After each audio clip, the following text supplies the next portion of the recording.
Ciao a tutti, benvenuti nella nuova puntata di Live at Quarantine. Oggi siamo rilassati sul divano dopo pranzo e parliamo di emo-core.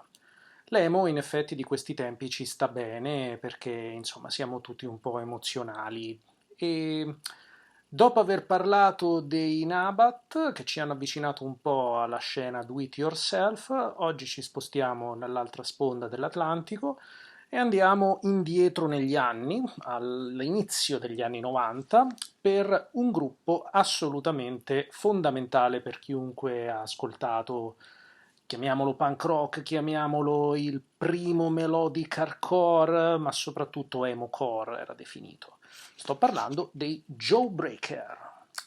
Ok, come vedete ho svelato subito le carte mostrando questo piccolo CD edito dalla Black Ball Records nel lontano 99 che testimonia un'esibizione del 30 aprile 96 del nostro beneamatissimo trio. Il disco è stato registrato a un benefit, leggo proprio dalle note interne.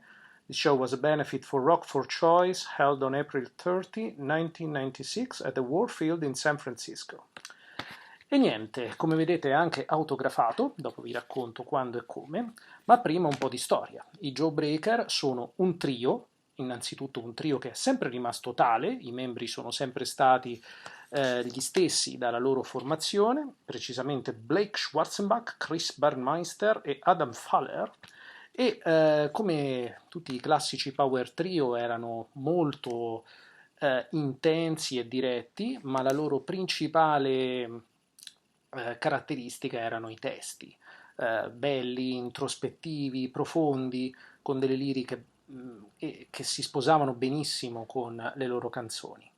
Personalmente li ho ascoltati per la prima volta grazie ad un amico spoletino del mio paese d'origine, Fabio Bonucci, che qui saluto e ringrazio pubblicamente per avermi spacciato moltissimi dischi importantissimi che poi ho ricomprato negli anni.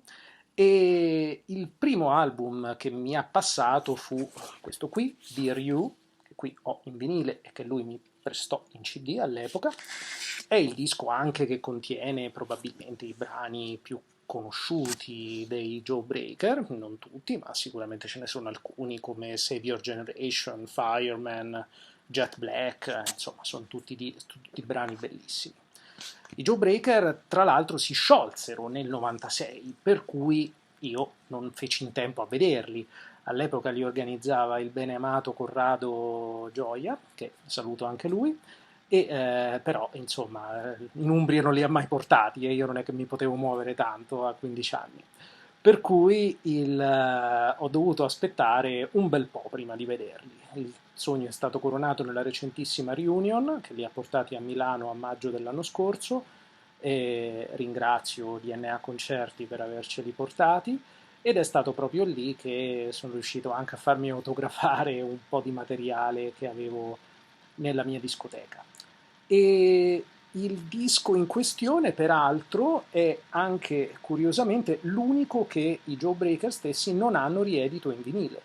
Infatti, tutta la loro discografia, che non è nutritissima, si parla di 4 dischi e una raccolta di outtracks, più oltre a questo live, è stata riedita in vinile dalla loro stessa etichetta, la Blackboard Records, tranne questo live, la cui versione in vinile è stata stampata all'epoca in tiratura limitatissima e ora si trova a quotazioni da capogiro.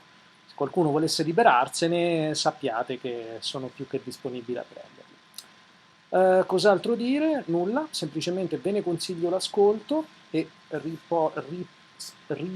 ripropongo la copertina, molto semplice, Live 30 April 96, Jawbreaker.